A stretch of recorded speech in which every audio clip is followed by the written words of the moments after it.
Hey, folks. Simmons says here. Yep, I'm back again. And this time I want to talk to you a little bit about how and where we get our ideas. I mean, as writers, we are supposed to be, we're supposed to be observers. As writers, we're supposed to be observers.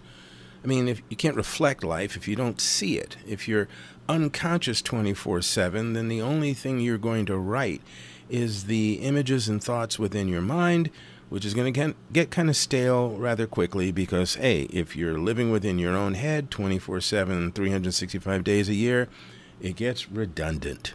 Okay? So we need to be observant. We need to sort of see what's going on around us and be influenced by that or be curious about that. So when you're coming up with ideas, here are a few places that one could go for story ideas. Here we could go like personal recalls.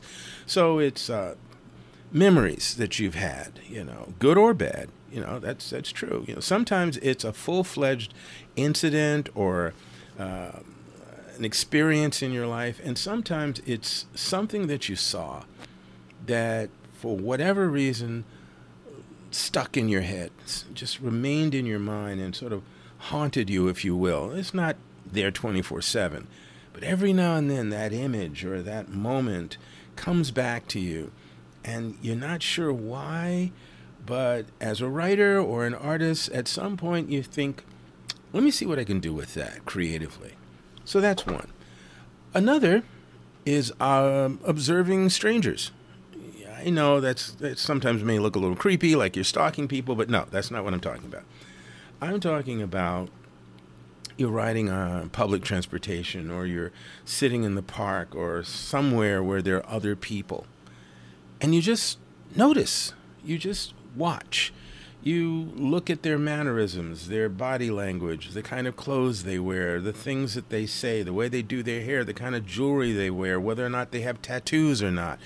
These are things that also not only inspire story concepts, but also help you create more unique characters, or characters that really reflect the world you're in more accurately, more authentically.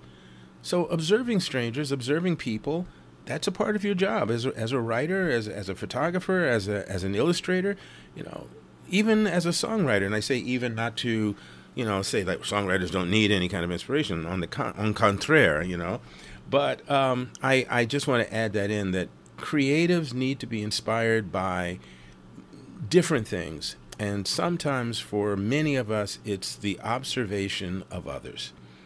Okay, another one. Old folk tales, legends, myths, old stories from the family or from the neighborhood or from the community or from the country that you're from. These stories, these older stories, can either be reenacted by you or adapted by you, or can simply be an inspiration point, a springboard to a different idea, and you could sort of run with it. So again, reading about, listening to older family members or neighbors, who have been someplace that you haven't, or who lived a life that you didn't. These are things that also are remarkable sources for story concepts. One that I try not to refer to too often, but hey, we're human. Mistakes.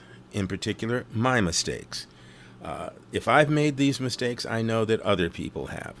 And sometimes I will start with me and a mistake or something I regret that I did and go with that for a story idea, or I use it for a character. Sometimes I will chronicle other people's mistakes and, not use their name, but again, use that as a springboard for a character or a story concept. How about songs? You ever listen to the radio or someone singing in the street or on your iPod or whatever? Oh my God, did I just say iPod? Yes. Okay. Your Spotify or whatever is your music source. But a certain song comes on, maybe it's your favorite song, but maybe it's just the first time you've heard this song, and images start flowing through your head, ideas or something, it sparks something in you, and you want to run with that, make a note.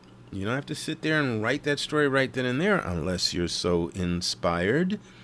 But yes, make a note. What was that idea? What did this song make me think of? Jot it down. Jot it down so you don't lose it. Again, you can check in with yourself and say, how do I feel about such and such? How do I feel about this political issue? How do I feel about something that I've seen my family or friends do? Something I saw a stranger do? How do I feel about news that I've received or news that I've heard and seen? My goodness, there's a lot of that going on around. But again, these are ripe pickings for story ideas and character ideas.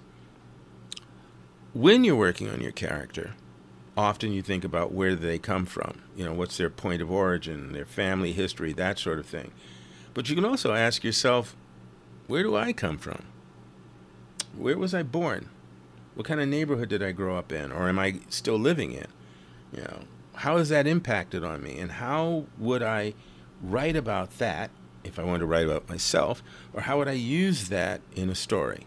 So that's another one. I have two other thoughts here. They're not quite inspiration points, but they affect my gathering of this. Make-believe frees me, okay? Making up stuff, I used to do it as a kid with my action figures and my drawings and the stories I would create. Making up worlds, making up characters, making up situations, as long as I did no harm, it liberated me. Where I lived was very different from where I wanted to go or be at that time, or certainly in looking towards my future, I knew I wanted to travel more, and I would sometimes make believe that I was already there, that I was already doing such and such. Sometimes I'd watch a movie or a TV show and I'd make believe I was that lead character having that particular experience or adventure. And this resonated with me in that I felt myself get excited, and sometimes a fresh idea, a new idea would come to me, and I'd take off, and I felt totally free to do that, totally liberated to have these thoughts, to try these things, to pursue these ideas, to try and write and create something, because make-believe was okay. There's reality and there's fantasy, and I knew the difference, and sometimes I just wanted to be in the fantasy and have fun. So if your mind wanders and you daydream and you make believe sometimes, yeah, keep in touch with reality, but know that the dreams, the imaginings, the make-believe moments, those are the things that help to fuel creative people, okay? And the last one is, sometimes you're writing a story or you're trying to create a character and you get stuck. You don't know what that character should do next or say next, or how the story should flow next. You're just uncertain. One trick that I always use is I will say to myself, how would this go in real life? And then once that comes to me, I springboard off of that.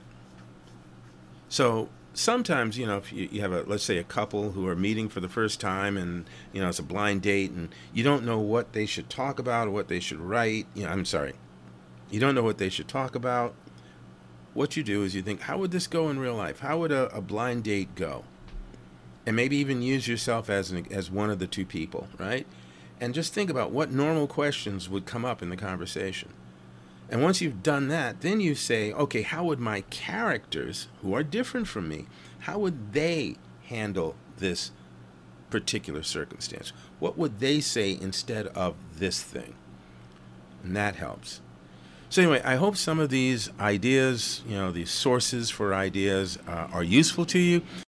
If you have some that you'd like to suggest, please drop it in the comments below, or shoot me an email or a DM and let me know what you're thinking. Okay? And also, if you have any questions, please forward those to me and I'll answer them the first chance I get. Okay, that's it for now. Ta-ta from Simmons Says.